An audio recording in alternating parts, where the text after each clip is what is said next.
Hello everyone and welcome back to another video here at the End-to-End Hockey channel. Today we've got a few things to discuss, including a couple of smaller end signings over with Colorado and Buffalo, a couple of injury updates from around the NHL, a trade to discuss between the Blackhawks and the Maple Leafs, and a couple of trade rumors from a quarter of the NHL. We'll get to all of that coming up right now. Hello everyone and welcome back to another video here at the End-to-End Hockey channel. I'll kick things off in this video by discussing a few signings that have happened as of late, as the Colorado Avalanche have extended defenseman Keaton Middleton on a 2-year contract with an average annual value of $775,000. And the Buffalo Sabres have signed Goalie Houser to a 1-year contract that has a league minimum $750,000 cap hit. So these are two okay signings, but they're more really just depth signings. Middleton had a couple of NHL games of experience a few years ago, just a small little sample size with 3 games in the shortened season. Didn't do overly well in the AHL last year, had 2 goals, 11 points in 49 games, but has had a pretty good season this year, putting up 3 goals and 20 points in 52 games. Now, with Middleton, we've seen the Avalanche have a lot of injuries this year, just a huge downpour of injuries, especially on the blue line. Guys like Manson, Makar, Eric Johnson, Sam Girard, Bowen Byram have all gone out due to injuries, and Middleton never even came up. There was a lot of players who were supposed to be AHL players like Andreas Englund or Brad Hunt who wound up getting called up, but Middleton was never one of them. So I don't expect him to make the NHL, at least right now. Maybe if he continues to play well in the AHL, he gets a call-up at some point, maybe later in the season or next year, given the fact this is a 2-year contract extension. But I think this is a really good signing. It just gives them some more depth for the future. While I don't see Middleton as a really good NHL defenseman for the Avalanche and not really playing consistent, in time he may be a call-up option for the Avs. So good signing for the Avalanche, not a big one, but a decent signing to get them a depth player. As for Houser, he has played parts of the last couple of seasons at the NHL level. He played 6 games in the shortened season due to the Sabres having a lot of injuries, and then they ran into injury bug again last year, and he got into a couple of games of NHL action. So he does have some experience, but he's more of a 4th, 5th string goalie for the Buffalo Sabres, and I don't think that's too surprising. Last year in the AHL, where he spent majority of the season, he also played in the NHL, he also played in the ECHL, but he spent a majority of the season in the AHL. He had a 2.98 goals against average and a 900 save percentage in 11 games. And that's pretty good. This year he's done a bit better, putting up a 2.95 goals against average and a 903 save percentage in 14 games. So he's done a bit better, played a little bit more, especially with Pekka Luukkonen in the NHL right now, and just giving them a little bit more depth. This is why the Buffalo Sabres signed Houser to a 1-year contract to get him under contract for the rest of the season. So not too many big signings right now, but Middleton will provide some depth on the defensive end for the Avalanche, especially with all of their injuries that they've had this year, and given the fact he's had such a good AHL year. As for Houser, he's signed a couple of 1-year deals in the past to help Buffalo with a couple of injury troubles when their starters were injured, so signing Houser back on a 1-year deal for now is not too surprising for the Buffalo Sabres. But I wouldn't expect Houser to get into much game action unless there was a lot of injuries to guys like Pekka Luukkonen, Comrie, and Anderson. So unless at least 2 of them got injured, I would not expect Houser to come up to the NHL anytime soon. So good depth move in net for the Buffalo Sabres, good depth move on the defensive end for the Avalanche, but I expect both players to continue to play in the AHL and have good seasons there. So that's all the signings I want to get to. Next we go over to the injury update part of the video. Start with the Hawks. They got a couple of players back off of injury reserve, as Jujhar Khaira, Jared Tenorti, and Alex Stalock have all been activated off of injury reserve and returned to game action. Now for Tenorti, he'd only missed a couple of weeks due to a lower body injury, and he's right back into game action. So that's really good for the Blackhawks. We'll get to this in a little bit, but the Blackhawks recently moved out of defensemen, so they're going to start needing to get some more depth pieces to fill out that roster for at least the time being. And Tenorti will fit that bill. He was claimed off of waivers before the start of the season. It was by Chicago, competing for a 3rd pair spot on the Blackhawks roster. He has dealt with his fair share of injuries, but I think Tenorti's done really well for the Blackhawks this year. As for Khaira, he's been out for about a month and a half due to his injury, but it's good to see him get back. I know he was dealing with a back injury, so not really great news for Khaira, but to see him get back in that game action was really good. We know that they've also started to deal a couple of forwards. We know Kane's waiting in the wing for a trade. Lafferty just got traded. There's a couple of other guys as well. So we know the Hawks are getting into busy selling mode. So to get Kara back is good. I don't expect him to be traded, but he can be a good stopgap top 9 forward for the time being for Chicago. And Stalock was out due to a concussion for about 3 weeks, closer to a month maybe. So it's good to see Stalock get back. He's an okay backup goalie, but given the fact that he's had so many injuries this year, they've had to call upon some of the younger guys like Stauber and Soderblom. But I definitely think that with Stalock back, they got now a okay goaltending tandem, with now having Mrazek and Stalock. So good news for the Hawks to get these 3 guys off of injury reserve. For Stalock, it allows them to put Stauber back in the minors and allows them to continue to develop Stauber and Soderblom, who I think both look like really good possible NHL backups at least in the near future. Kara's a good depth forward who I think with all this trading possibilities by the Hawks should be able to step into like a top 9 role. And for Tenorti, he'll be able to step back into a third pair role and help the Hawks continue to play well. So good to see the Hawks get these 3 guys back. Sens have similar news as they've gotten a lot of key guys back. Jake Sanderson, Cam Talbot, and Nick Holden have all returned from injuries and are back into game action. Now for Holden, he only missed about a week due to injury, so he wasn't out for too long of a period of time due to his injury. Holden had an undisclosed injury, but he was only out a week, so it's good to see Holden get back. He's a good veteran third pair defenseman for the Sens on that team, and I think he can do really well. He's actually done quite well on a third pair role, a guy like Eric Brandstrom this year, so to get him back is good, especially with the Sens in the midst of a playoff race. If you look at Jake Sanderson, he had an upper body injury. He missed about 2 weeks of that game action due to the injury. So to see him get back is pretty good.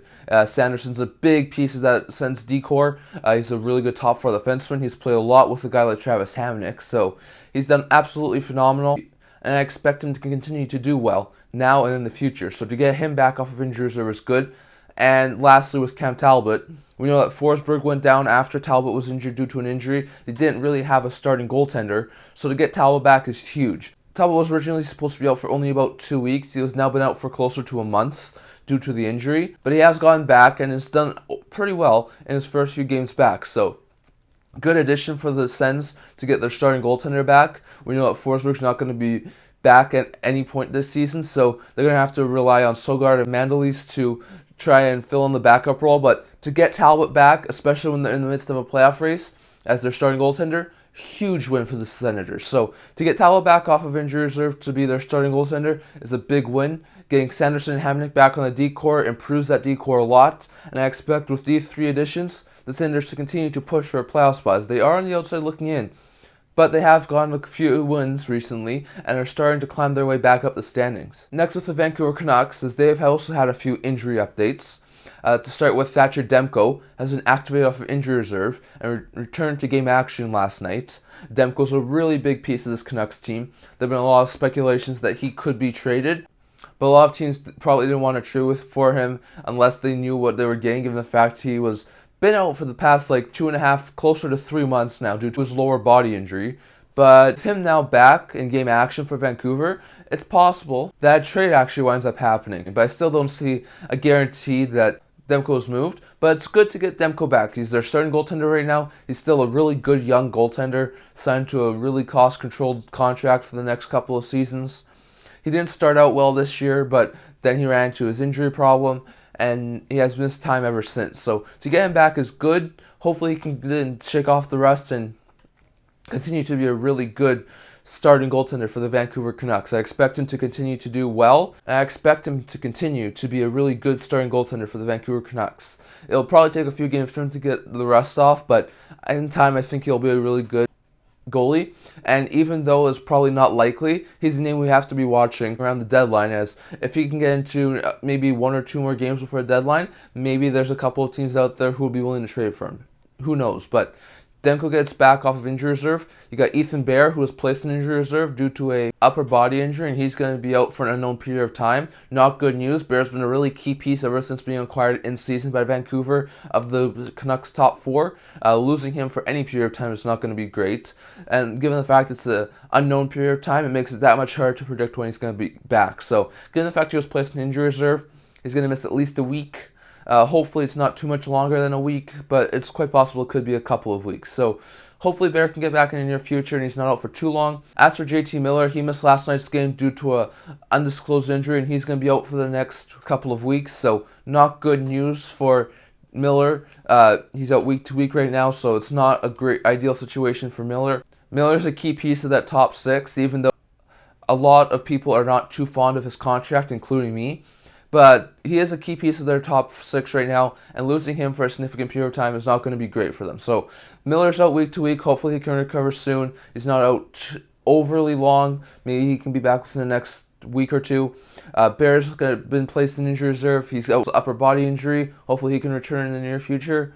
Demko's gone back though, and getting their starting goaltender back is huge. So hopefully Miller and Bear are back in the near future, but getting Demko back is a huge step in getting a lot more healthier for this season. Next is the Winnipeg Jets. They have had a few injury updates as well, starting with Cole Perfetti. He suffered a upper body injury and it's going to be out for the next 2 months. That's a huge blow to the Jets forward group. He's played consistent top 6 minutes this year, playing mostly on the second line, sometimes on the first line. So losing a good young player like that is not good.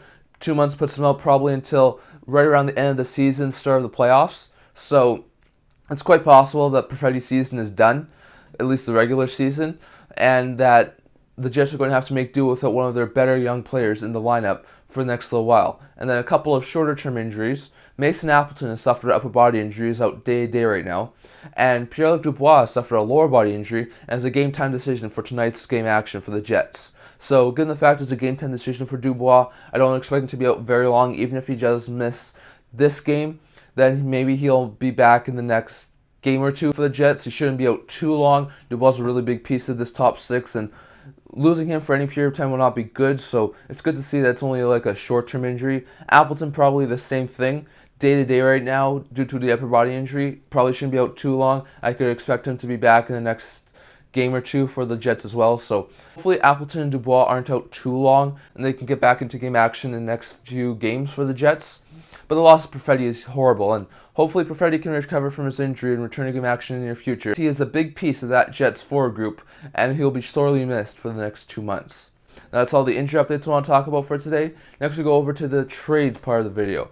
There was a huge trade that happened yesterday that I want to talk about. That was between the Chicago Blackhawks and the Toronto Maple Leafs. The Toronto Maple Leafs acquire Jake McCabe at 50% of his contract retained, so it goes down from $4 million to $2 million. Sam Lafferty and 2 conditional 5th-round picks, one in 2024, one in 2025, as that all goes to Toronto. In exchange, the Chicago Blackhawks get Joey Anderson, Pavel Gogolev, a 2025 first-round pick, and a 2026 second-round pick. So, starting from the Maple Leafs point of view, we know that Muzzin's going to be out for the entirety of the season, most likely the playoffs. We know he's a big piece of that top 4 on that blue line, and McCabe is going to fill that role quite well. McCabe's a really good left shot defenseman. He can play on the right side, but I expect him to probably slot into the role that Muzzin had as like second-line left shot defenseman. He's a really good forward. Doesn't produce very much offensively, but is a really good all-around defenseman. Last year he had a decent amount of points, putting up 4 goals, 22 points in 75 games. This year, less goals, but he's around the same point total as he did last year with 20 less games, as he has 2 goals, 20 points in 55 games. So 20 less games, only 2 less points. McCabe's had a really good season this year, playing a bigger role with all the Blackhawks players who left. So I think this is going to be a fantastic addition for Toronto. He's a big-bodied defenseman who can be physical at times, so I think he'll be a perfect Muzzin replacement for the Maple Leafs, and he'll make the Leafs that much harder to play against in the playoffs. And this is hugely important given the fact that the Bolts just got a lot harder to play against as well after the acquisition of Tanner Jeannot, and that those 2 teams are probably going to play in the first-round playoff series. So both teams are trying to get as tough to play against as they can. The Leafs also get Sam Lafferty. Lafferty, just like McCabe, has also signed past year. McCabe has this year plus 2 more seasons now at that retained $2 million salary. Lafferty has this year and next year at a $1.15 million cap hit, so not too expensive and a really good bottom 6 forward. I expect Lafferty to probably fit in on the 4th line for the Maple Leafs, maybe with a guy like Noel Acciari, and he should be able to flourish in that role. I think this is a really good addition for the Leafs, getting a good top 4 defenseman who can fill in Muzzin's role and is signed beyond this year. Getting Lafferty, who's also signed beyond this year, as a good bottom 6 forward, really good. Lafferty's having a career season, putting up 21 points in 51 games, which is a lot more than he had last year with the Pens and the Blackhawks combined. So I expect Lafferty to thrive on the Maple Leafs bottom six and expect him to do really well. As for the 2 fifth-round picks, the condition on the 2024 fourth-rounder I know is that the Hawks will deal the Maple Leafs the later of the 2 picks in their 2024 draft that they have.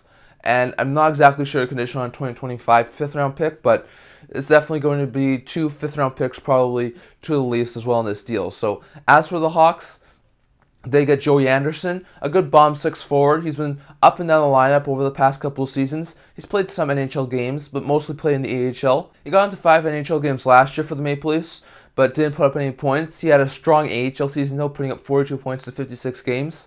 This year, he had 27 points in 30 AHL games, earned himself a call-up with the Maple Leafs, and has had 2 goals and 3 points in 14 games. So he's looked really good this year for the Maple Leafs, and I think Anderson should fit in quite well with the Blackhawks, especially in a bomb 6 role.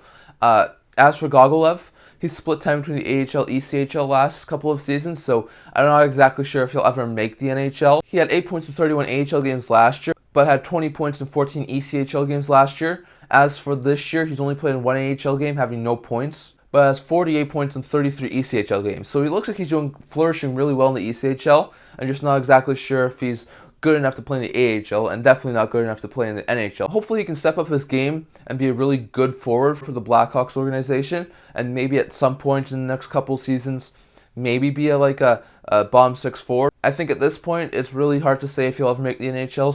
Not sure what's going to happen with Gogolev, if he'll be in the AHL, ECHL, or maybe even make an NHL appearance. Not exactly sure.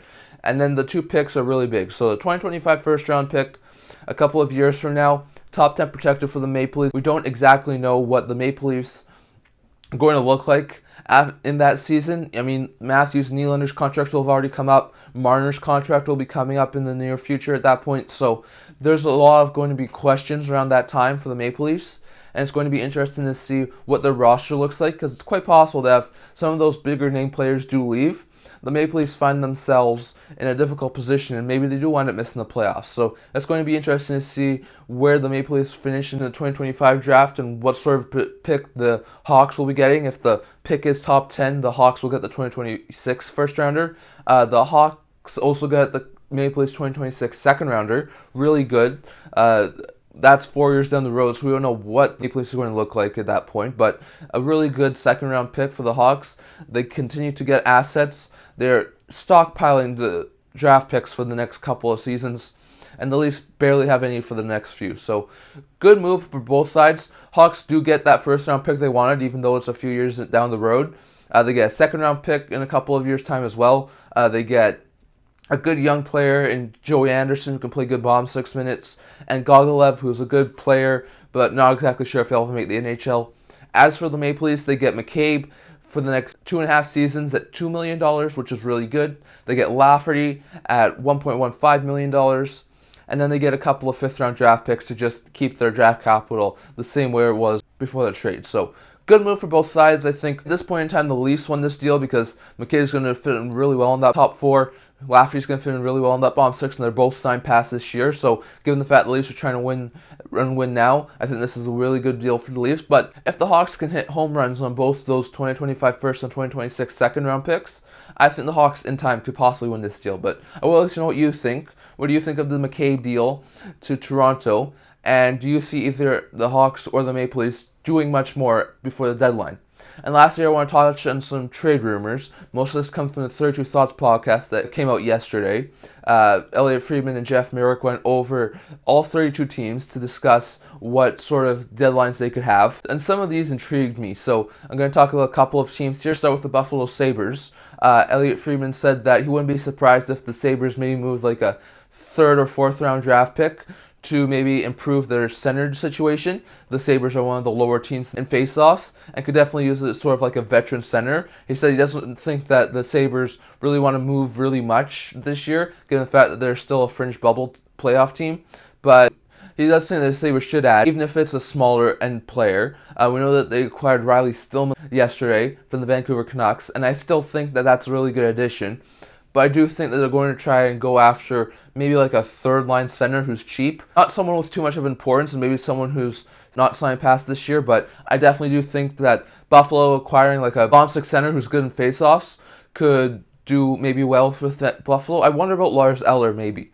He's on an expiring deal, and he's a good faceoff man, and he's a good third-line center. He's done so very well in Washington, so maybe Eller's the type of guy that the Sabres are looking at. Don't know, but definitely expect the Sabres to at least be small buyers closer to the deadline. Next with the Detroit Red Wings.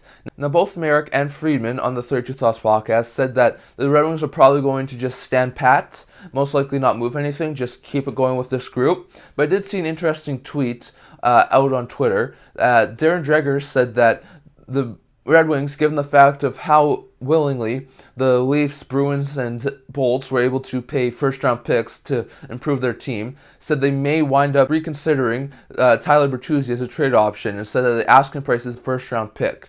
And Pagnotta also replied to that, saying that there has been no contract with Tyler Bertuzzi. So it does sound like Bertuzzi could be dealt, couldn't be dealt. It's really hard to decipher right now, but it does sound like Bertuzzi's name could be out there closer to the trade line. And given the fact that there's not a lot of rental forwards out there right now, he could be a huge piece to a contending team. So Bertuzzi's going to have to be a name to watch out over the next little while. We also know that the Sens beat up the Red Wings pretty badly last night, so they have another game today. If the Red Wings continue to lose, maybe they do consider trading Tyler Bertuzzi. Over with the Florida Panthers, he said that they're 1 point out right now of a playoff spot, but the games in hand are not in their favor. A lot of teams have games in hand on the Panthers, and it just doesn't look like the math is good for them right now. So he does wonder if they could possibly be sellers.